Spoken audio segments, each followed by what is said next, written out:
Hello and welcome to the first edition of West Key Customs that I've created. Created this to sort of capture some of the diecast restorations that I plan, or customisations I plan to carry out. Here's a collection of cars that I've found in the loft recently. Being based in the UK over here, sort of mainly used Matchbox, Corgi and Dinky toys. Here's the first one that I've carried out, already carried a restoration out on a Matchbox RS2000. Haven't really done much to this other than change the wheels and add in a few more details. Always got a soft spot for the RS2000s, and I think they look better standard rather than messed around with too much. First thing I did was delete the tow bar, the tow hook on the back. Never liked those, and filled in the bumper hole at the back because always didn't like that, and added in some more detail like the black light panel and the black spoiler which came on these cars. Here's one that it looked like standard without any sort of restoration. As you can see, the sort of bumpers are just painted in black, horrible tow bar on the back, no sort of detail to the spoiler or anything like that.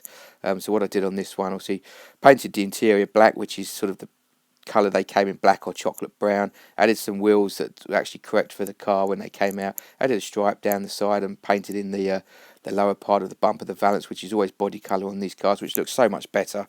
I think more realistic once painted, but happy with that.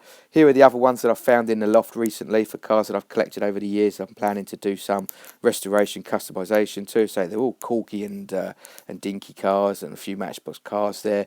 Mark 1 Cortina, would always love one of these. My dad had one of them as a kid, which when I was a kid, so I'd love to do that one. I think that might be a project that I'll carry on soon with. The old Cortina console Woody van, or Woody Estate, which is the UK version of the Woody panel that you get over in the States. Mark 1 Escort, love these cars, very popular now, hold very good prices as well. I've actually got one of these tucked away in the garage, which one day I will get round to fixing up. But yeah, this one I'm quite looking forward to doing. Volkswagen Beetle, I think it's a Corgi one. Who doesn't like a Beetle when it's slammed to the ground, and nicely done, look very good. Ratty as well. The old Type 1 split screen pickup truck, again, would love one of these in real life, but they fetch mega money now, but love these when they're slammed to the ground, and nice set of wheels. And I even like these when they're done all ratty, seems to be quite a good trend at the moment. And the Type 1 split screen panel van, again, love to own one of these, but they're too expensive. This one's a Corgi toy, and this one is actually going to be my next sort of customization restoration project. I'm going to do this one next. As you can see, it's clearly been painted. It's got the what looks to be, I think, the fibre optic light option on this, where it shines light through that little bit on the roof out of the headlights. Wheels have been replaced with grommets over the years. Somebody who's obviously had it before, and as I say, it's been repainted a few times, and obviously been well played with. So I think it's definitely drew a bit of love and care and attention, and a bit of restoration. So we'll get this one all stripped back, see how good the casting is, and see what we can do with that fibre optic light unit. Obviously need to probably do some alterations on the base to get it to be low. Single rivet on this one, so that needs drilling out. So yep, so this is going to be the next one that I'm going to do, and you'll see how I do this one over this short video that I've put together. So I do apologise for the shakiness of the video. So I'm an amateur at this, just doing it off my phone at the moment. So here we go. So I've drilled out the rivet on the base. Only one rivet that needs to be drilled out. The base is obviously basic underneath, very dirty. As you can see where the wheel tyres have been replaced with grommets over the years by somebody. So we'll sort that out in a bit. Here we go. So here's the there's a fibre optic light unit that was fitted to this one. So it shines sort of daylight through the top and comes out the headlights to make the headlights look like they've lit up. Also you can see it's been painted over, so that will need some cleaning up. Interior, bit grubby, basic, but we'll give that a bit of a paint up, bit of a nicer colour and clean. Won't do too much detail on that. The glass itself, which is just sort of held in by itself, no sort of glue or rivets holding this one in. Glass doesn't look too bad from the outside. There's a few little marks on it, bit of overpaint on there as well, which will need to be cleaned off. So as soon as I can get this out, a bit tricky with one hand because the other hand is holding the phone at the moment. I will try and dig out a phone stand, I think, to make things a bit easier if I do any more videos. But here we go. Yeah, as you can see, there's a few bits of overpaint, a few scratches on it. I think there's a very light crack in one place, but I'll give it a clean up, and hopefully should be able to reuse it. Here we go. If I don't use the fibre optic unit, I'll have to fill that hole in. You can see it's a bit grubby and a bit dirty. I actually like the original colour. See that sort of robin egg blue, sort of baby blue colour. Actually quite like that colour. I might actually do the pickup truck, VW pickup truck in that colour, but I've already got the paint scheme kind of planned out for this one. So just using sort of some automotive paint that I've got lying in the shed. As I say, it's a bit of a budget build. I'm new to doing all this restoration. So here we go. First thing to do is to obviously strip the old paint off of the casting. Just using your basic cheapo paint stripper that's available in your local DIY shop. I'm actually just using the stuff that I used off the last one. You can see the green tinges from the paint that came off of the RS2000 that had been once green in a life. So I'm just giving it a liberal coat of this paint stripper. Let it all sort of soak in, do what it needs to do. And what I normally do then is just give it a bit of a sit down for a couple of hours, cover it with some tin foil, just let it do what it needs to do. Here's the base. I've stripped the base apart, removed the old axles from it. As you can see, it's a bit grubby. What I'll need to do is just prise open. I've had to prise open these little suspension rod retainers just so I can flick the actual suspension bar off so I can get the wheels out. Need to use very light force on these because if you're too heavy-handed they will snap and obviously make things difficult for when you're refitting it. But I've just gently prised them open, just enough to get the axles out.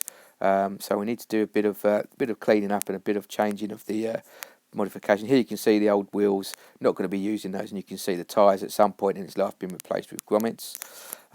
So obviously here we go. Here's the light units and the glass. So I'm going to give the glass a bit of a clean up now, see whether that will clean up nice to be able to be reused. The light unit, I'm just going to give this a little soak in some brake fluid, see if we can get the old paint off, and then we'll clean up the lenses and the little vent bit at the top to allow the light to come through.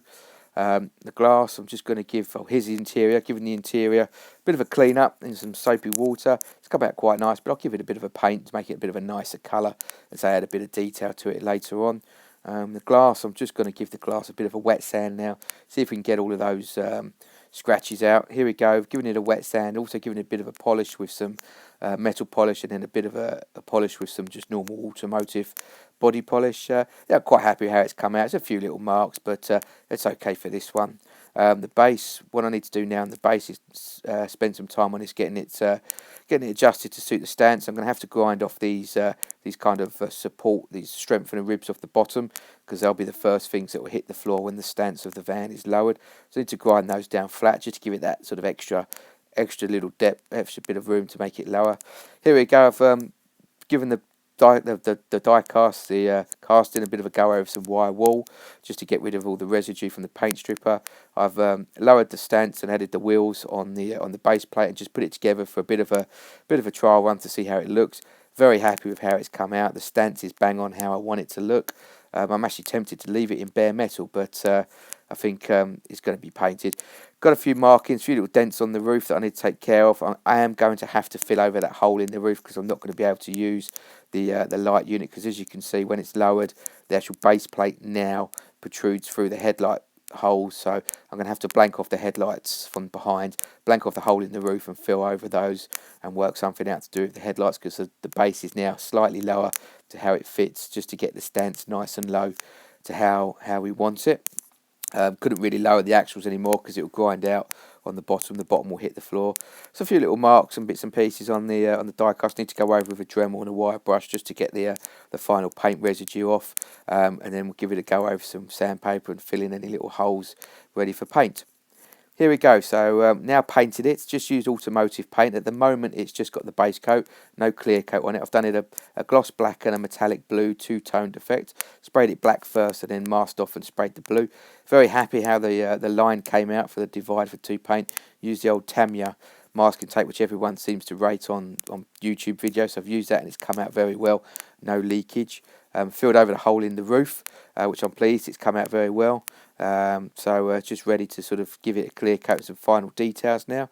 Interior, given the interior coat of paint, made it a bit of a nicer colour, took some of the shine off of it because it was too shiny, it's bare plastic, and just added a few little details on there, not gone overboard because you're not really going to see much. And here we go. Here's the finished diecast. It's got clear coat on it now. Added a few little chrome details like handles and hinges just to give it a little bit of extra detail. Added a nice little chrome stripe to divide the paint. Quite happy with the stripe, although it doesn't seem to like to be put on curves. Tends to wrinkle a bit, which has happened here. But after 3 attempts of it, and it's still wrinkling, I've left it.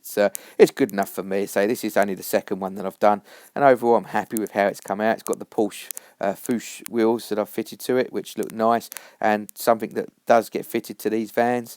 Added some more details in, bit of a water transfer there, number plate, first number plate that I've ever done with the West Key Customs initials on it. So there you can see the chrome sort of highlights, and the stance. I think the stance is bang on this one. It still rolls, which is good.